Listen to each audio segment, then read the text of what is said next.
The Dissipate for sure. Possibly bring in Negates. He brings in a Cavern. Brings in a Cavern, sure. Both players have a Cavern in their sideboard. I guess he definitely brings in Negates. This is weird. This Caleb's matchup- decks are really weird. Jim's looks weird until you look at Caleb's, and then you're just like, what's going on? No. So- Jim's shirt asks, "What's a a Seawolf?" Nice. For those of you that don't get that, well, how about you? You want to explain the Seawolf reference? So Seawolf is a band. Yep. They have some pretty awesome songs. You guys should go listen to White Winter Hymnal. Have your mind blown real quick. Shout out to White Winter Hymnal, apparently. On the SCG Shout out to broadcast. White Winter Hymnal, real quick.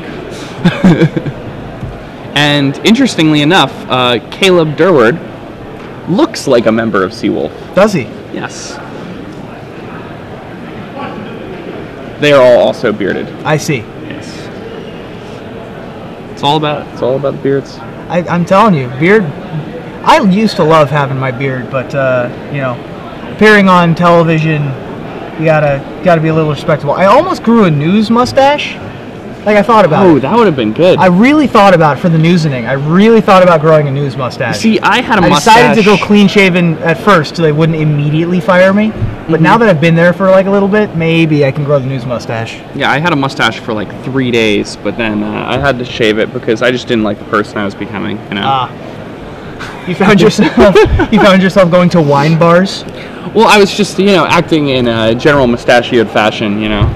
So Jim Davis on Solar Flare leads off with an Isolated Chapel. Caleb Durward starts out with his Drowned Catacomb. We don't anticipate much in the first couple turns of the game. Caleb is facing Mana Leak Mana, and both players have Mana Leak Mana up. Jim has a Liliana and a Blade Splicer in his hand if he wants to attempt anything. He's also got a Cavern of Souls to name for human. Is that correct on Blade Splicer? Or Lingering Souls. I think he names Giant. He names Giant here. Okay. So there's some Lingering Souls tokens. I think that's Caleb, right anyway. Caleb I don't thinks know. twice. Plays a Nihil Spellbomb. Immediately sacks it to get value and draw a card. Has red mana now with his Whip Flare in hand. Also a Dissipate among those cards in Caleb's hand. Jim's hand is full of white cards. He has... the Cavern has named Giant. You're right. There's a Blade Splicer. Caleb does have a Whip Flare in his hand, although it's much less useful now. Yeah, it's still going to leave He does Jim with not a 3/3. have a fourth land drop. It's going to stem the bleeding by quite a bit. Cut the clock in half. Yep. Versus... Caleb has a 4 rough turns decision here versus because 7. he does not have a fourth land drop. But he is going to Whip Flare, take care of most everything, save for a Golem token. Jim's draw for the turn appears to be an Evolving Wilds. Is that Pretty right? good draw step for him. And Jim has a few different options here. Jim I think he's going to go with the Did he Liliana. haphazardly throw the... Nope, here's the Oh, Liliana. here's another or Lingering Lingering Souls. Souls, I mean. Pretty good. Did he haphazardly throw that Golem in the red zone while we were discussing? I believe he did. Yeah. Here's another Nihil Spellbomb. Draw another card, hopefully a land for Caleb. Otherwise he is... Oh, there's a land. Comes into play tapped, unfortunately for him. He is going to be taking a lot of damage over these couple turns. I believe Jim does not have a Mana Leak in his hand currently. Yeah, but now that he has that fourth land, we're going to get to find out a little more about his hand. Scratch that. Jim does not have Mana Leak in his deck. I just assumed. I apologize. Jim does not have Mana Leak in his deck. Oh, I played against Jim, I think, earlier this week playing this deck, because all of these cards, even the weird ones, Seem somewhat familiar. yeah, they were in a Solar Flare deck I played against this week. He beat me. So there's Jim, dealing 5 more to Caleb, putting Caleb down to 10. Another Isolated Chapel and a Liliana of the Veil for Jim Davis. This is going to go level up, making each player discard. Jim discards an Oblivion Ring. Caleb discards one of his 2 Mana Leaks. No miracle for Caleb there. Just a Sulphur Falls. The miracle, of course, being Temporal Mastery, the extra turn.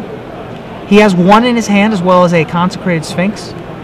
Does not appear to have much action after that, if you include a 7-mana Time Walk and a Consecrated Sphinx as action.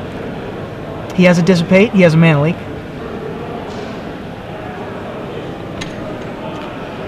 Yeah, so we're in an interesting stage of the game. I believe he also has a Volition Reins in his hand. Ah. Things could get interesting if he gets another land that comes into play untapped. If he is able to Volition Reins before he dies. Although I think Jim has a negate, is that correct? Jim does have a negate. So, I mean, So Caleb's this- plan may be to let the Liliana tick up to the point where it's about to ultimate, and then Volition Reins it, and try to ultimate He Jim. doesn't have enough time for that, though. But, I mean, well, he's got to have removal spells to get there. But Sure.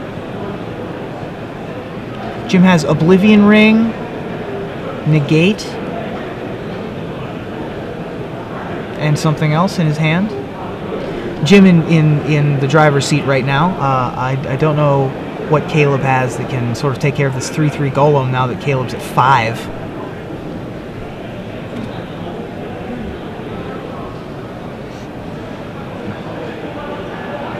Jim gonna up this Liliana. Caleb discarding a Dissipate. There's lots of Seawolf love on Facebook, by the way.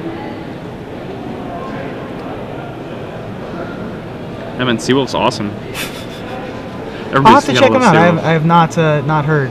There is an untapped land. There's a Volition Reins, and this is getting immediately negated, and that's is it. going to be the end. Yeah. So Jim Davis moves to 3-0 with his Solar Flare deck. Caleb Durward loses with his innovative Grixis control list.